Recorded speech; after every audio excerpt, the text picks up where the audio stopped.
The Sonic Adventure games brought Sonic back to relevancy after a rather awkward phase in the mid-90s during the Sega Saturn era. Then Sonic Heroes came out, and while it wasn't awful, it certainly didn't hit the same. Then Shadow the Hedgehog came out, and it turned the series into a joke. Damn. Then 06 came out, and the joke was so funny that the entire franchise died of laughter. Luckily though, Sonic Team had the Dragon Balls ready because it was time for Sonic to come back to life. It's funny because Sonic 06 was supposed to revive the franchise after the Hedgehog's brand was starting to fall out of favor. It was Sonic's 15th anniversary after all, but we all know how that turned out. Oh my god. So, with the release of Sonic Unleashed, we basically had 2 reboots back to back.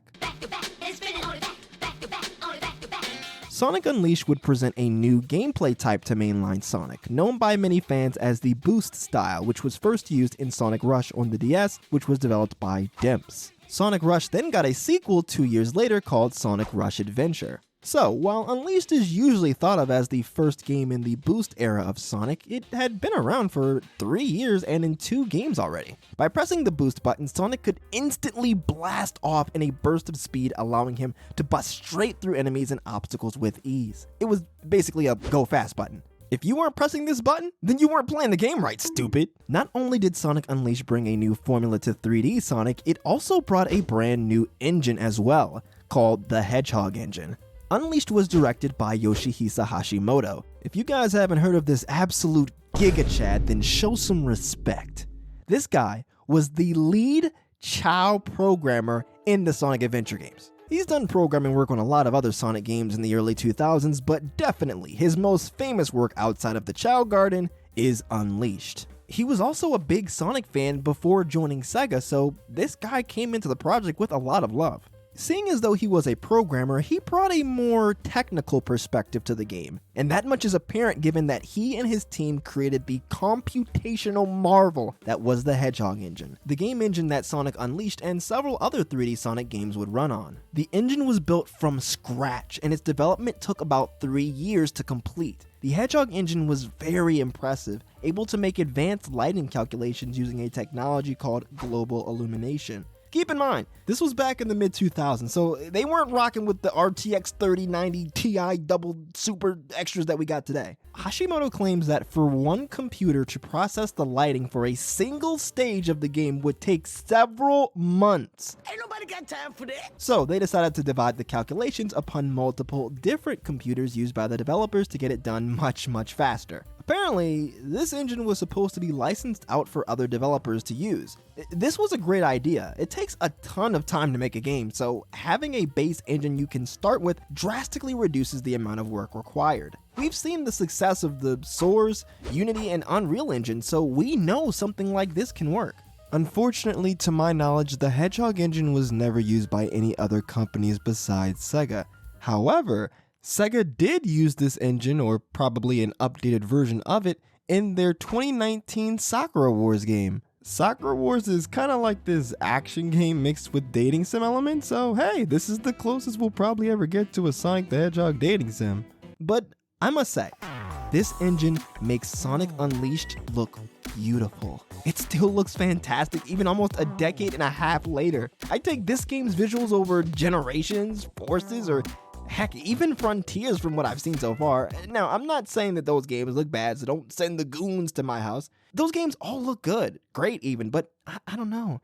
Maybe it has something to do with the way Unleashed is shaded, the way the lighting works, the motion blur they use when Sonic goes fast, the way the camera is angled, I don't know, but whatever secret ninja art they use to make this game look so good, it just looks better to me than the later 3D Sonic games. As a whole, this game is just visually great. Instead of the nightmare fuel humans from Sonic 06, Unleashed uses more cartoony character models, which just mesh better with Sonic's art style as a whole. I mean, we saw what happened when they tried to make a more realistic looking Eggman. What is that? What? These bubbly designs were done by a team known as Gurihiru, a duo of artists who've worked on numerous comic books for companies like DC, Marvel, and Dark Horse Comics. Their art style just has a nice flow to it that's simple but eye-catching with exaggerated proportions. The best part of this game's visuals though are easily the movie cutscenes done by Marza Animation Planet. an animation studio that started as a CGI department within Sega. Marza has done a ton of work in the Sonic series, making the openings for Colors, Generations, Team Sonic Racing, and they even worked on the Sonic movie. This opening for Unleashed, man. This is just awesome.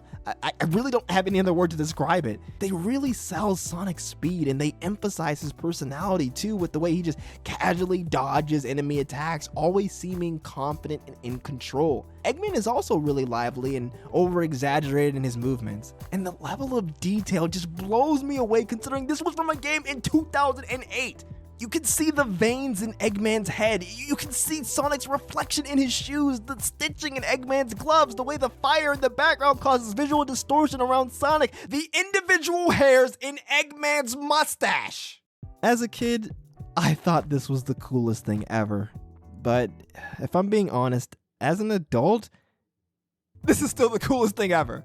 Luckily, we got more Sonic CGI goodness from Marza with a special promotional short release before the game came out called Sonic Night of the Werehog. Sonic and Chip hunker down. I haven't even properly introduced Chip yet, but yeah, he's here. They hunkered down inside of a spooky mansion for the night due to some bad weather, and they have to deal with these ghosts who are simping for this one ghost girl. You know, typical Saturday night stuff. It's a cute little film, brimming with tons of charm. As much as I do like the live-action Sonic movies, this is peak 3D Sonic animation for me.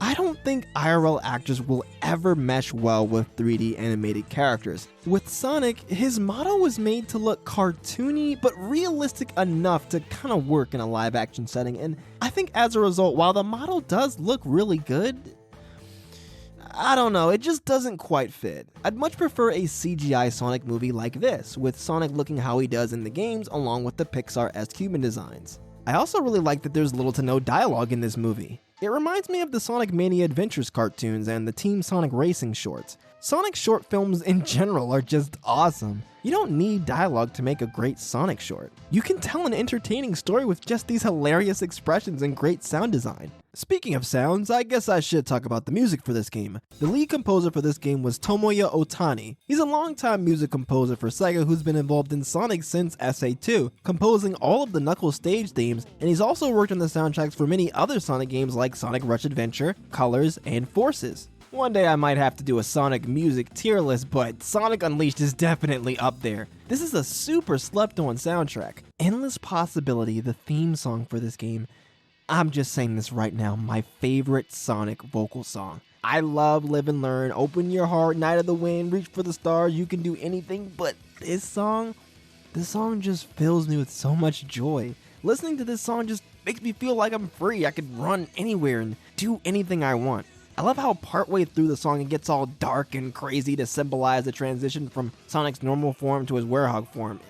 It's just perfect. The singer for this song, Jared Reddick, is a part of a band called Bowling for Soup, and they did the theme song for the Disney Channel classic Phineas and Ferb. So yeah, pretty talented song creators. And Sonic Unleashed's stage themes are no slouch either. Rooftop Run, the theme for Spagonia's daytime levels, is one of my favorite songs in the series. All of the daytime stage themes are super high energy and adrenaline pumping, mixing in elements from the musical stylings of the country that each stage takes place in. I haven't really talked much about the story at all, but Sonic has to travel all over the world in this game to gain access to these temples to restore the power to the Chaos Emeralds. As such, nearly all of this game's stages are loosely based on real-world locations, and one thing this game does, which you guys know I love, is it remixes each song for the nighttime versions of the stages, which are all very jazzy and smooth, which makes them perfect to listen to when I'm trying to study or focus.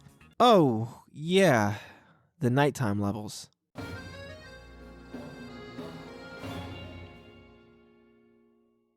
Stay tuned for part 2 where I'll be wrapping up this video. There'll be a link to it in the description when it comes out, as well as an end card on the screen you can click on. It'll also probably be in the related videos too. Catch you guys next time.